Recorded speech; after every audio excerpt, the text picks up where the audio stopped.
Hello guys, it's me Gleff back again. Now I'm back in my vault and I'm going to do another update video.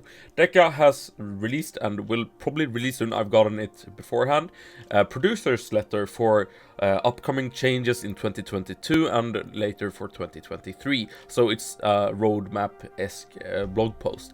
And this blog post has a lot of nice information and confirms speculations that we have been wanting for years, like Assassin Rework, Sorcerer Rework, and the rebalancing of bows.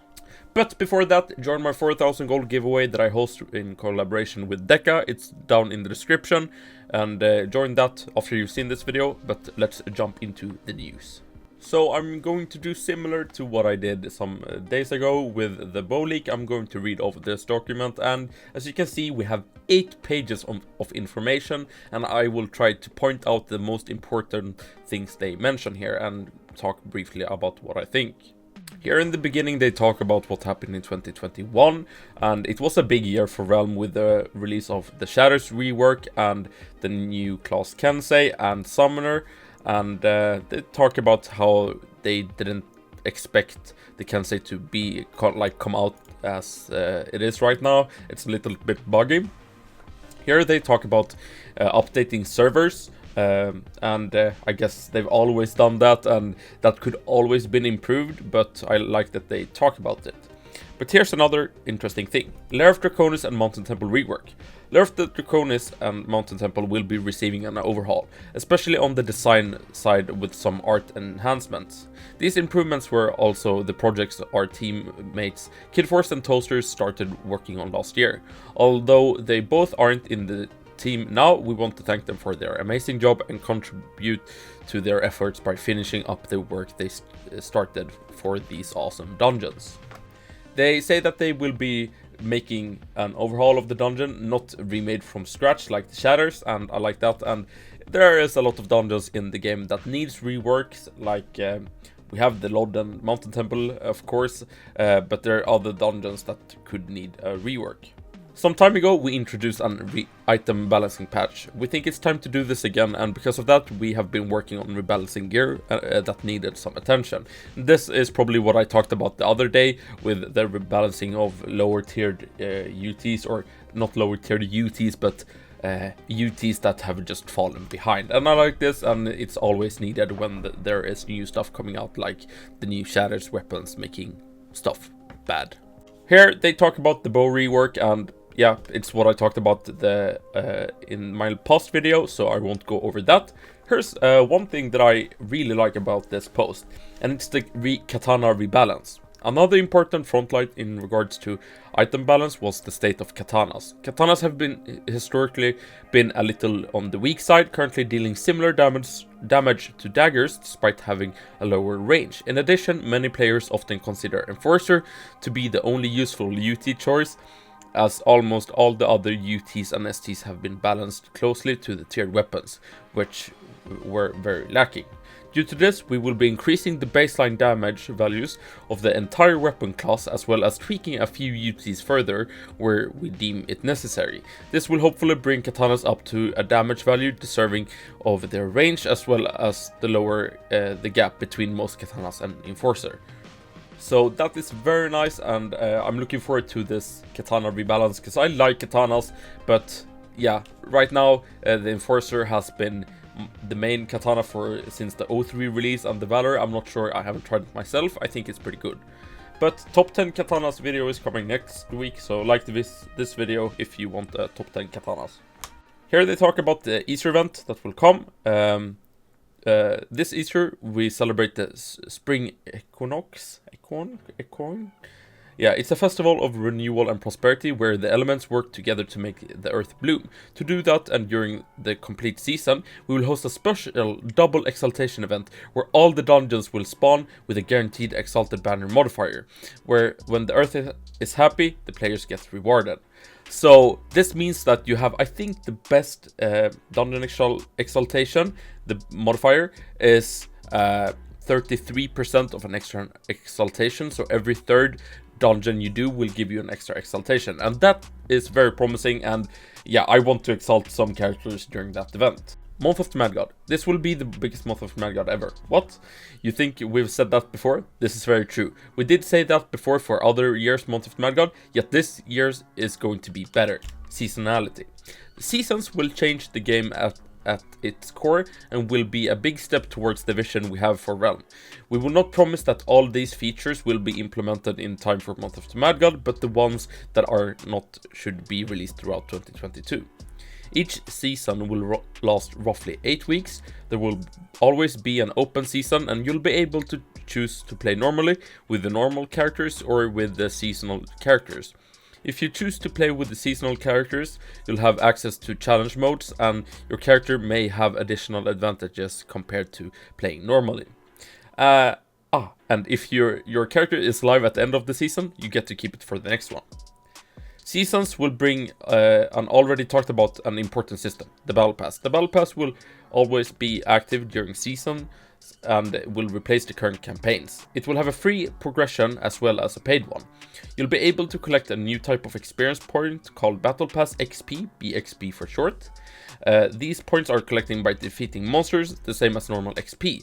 However, bear in mind this resource is unrelated to regular XP fame. At the start of the season, all BXP is reset to 0.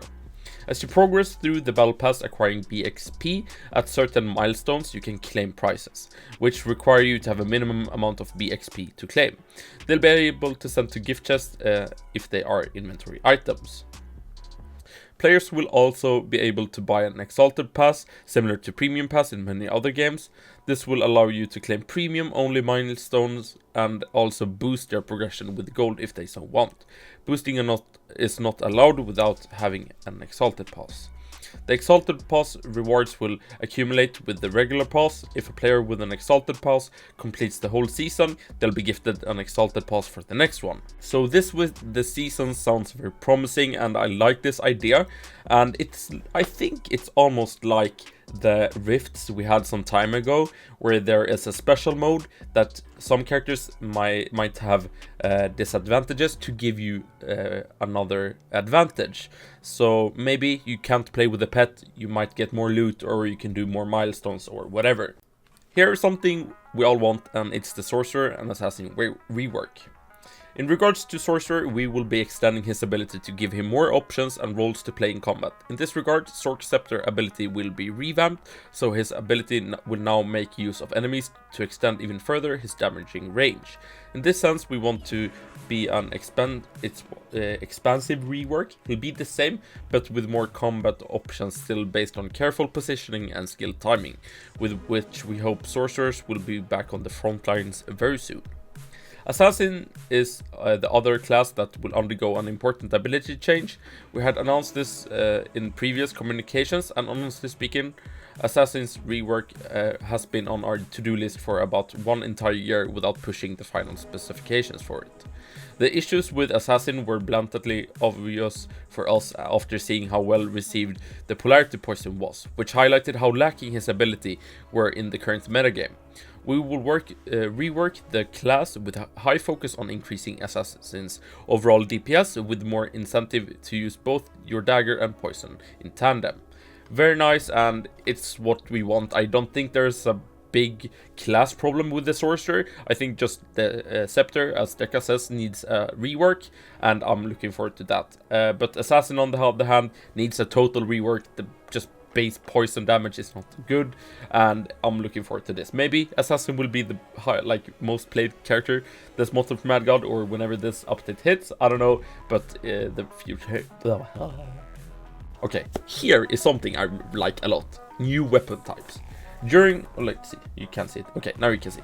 During our talk with about balancing issues, you might have noticed how our focus for items now has shifted from making each item individually powerful to making each option a meaningful choice for the situations it's designed for. With that in mind, we want to expand the basic options for all classes at all levels of progression. We are introducing new weapon types as a novelty in Realm, so all classes will have new types of weapons available at their disposal, and they will work with the same compatibility as current weapons. I can't say that word. For example, bow classes will be able to use crossbows as a completely new weapon type. which will feature a playstyle based on a single powerful projectiles with a contundent damage. So you will be able to find tiered crossbows and crossbow UTs the same as you do with bows currently, more options for your character. And I like this, more options for your characters is awesome, and I think this will be implemented to all different weapon types. So you will be having maybe a short sword, or a saber type of swords compared to the normal sword, or a long sword. I'm not sure. I'm just trying to come up with ideas here. But I really like this, and it makes you have more options for your characters, and that's very nice. So it's going to be interesting to see all the different tiered items coming up now. It's going to be a lot. Imagine if every weapon gets another type of weapon. That will be a new tiered item for every weapon, for every stage, every tier. That will be a lot of items. In the first half of 2022, you can also expect a slight rework of the Item Forge system. Item Forge has changed how players acquire items, and we are happy with it, but we have seen that sometimes the top tier items can be acquired too easily without playing that much the dungeon they were designed for. So very nice. You have to go into a dungeon to be able to forge one of those end game items, I think, and I think that this update or rebalance is very going to be well received, at least in the end game players. While we want to keep flexibility in general, we think it's important to introduce a change in the system to enforce that players use items from the same dungeon to craft other top-end items. So for example, you will need Shatters UTs to craft other Shatters UTs. Again, this is only for top-tier items. We believe this change will improve the long-term replayability of the dungeons the items were designed for, and reward players who become skilled at completing these dungeons. So I like that, and it makes you want, as a player, to challenge yourself to go into that specific dungeon. Here they talk about that they might do that the A tier UTs might be tradable, since they have made a better system on detecting duping and such, but the S items will keep being soulbound. So that will make you be able to trade UTs, A tier UTs, and I think that is going to be nice for the economy of the game, making items be more valuable. Lastly, for 2022, we are also planning to introduce a brand new Exaltation dungeon to Realm. The work on it has already started, and we hope to deliver it by the end of 2022. As we have more details, we will try to share them with you. This is very interesting. Maybe we will get a new stat potion, it looks like that, or that they shift the Shatters Exaltation to this dungeon, because I don't think that Shatters Exaltation with attack is that nice right now. It's not worth the time. It's very time consuming, and it's just a hassle to be doing a lot of Shatters to exalt your attack. Like, try doing 75 of the new Shatters. That's gonna take weeks. Yeah. Here they talk about maybe for 2023, and they've postponed the enchantment. They have come up with problems with that and rebalancing, and they weren't happy with how that worked out. The guild system will receive new features, and new leaderboards will emerge to incentivize the co-op side of the game. Very nice. And Realm Rework, something we want to do almost as much as the community. We've started internal discussions about how to tackle it, and hopefully soon we will be able to move forward with the idea. As soon as we have more details, we will share them with you, what our plan is and how we want to make Realm great again. Thank you, Deca team. A very, very positive producer letter, but as with all producers letter and roadmaps, we have to take everything with a pinch of salt. Like, I've been in this situation before with producers letter, that some items or some things they talk about would never be implemented and will be totally forgotten and scrapped fully. So yeah, but Lord Mountain Temple rework will probably be done pretty soon. Katana Bow rework will probably be kind of easy to do. Easter event and the new battle pass. But that is what I had for this video. You might wonder why I have like a sports jersey here. And my favorite CSGO team just had a match against Navi, the best CSGO team in the world. almost won 16-14 in the end at 3 maps. Very close affair. Was very sad when they lost, but yeah, I just came from watching that match and making this video. But don't forget to join the 4,000 gold giveaway. I'm super thankful for all the love I get. I get so many PMs in game from you guys that you like my videos, and that makes me very, very happy and makes me able to be more positive about making videos again. So thank you for that, and I'll see you in the next one. Bye bye.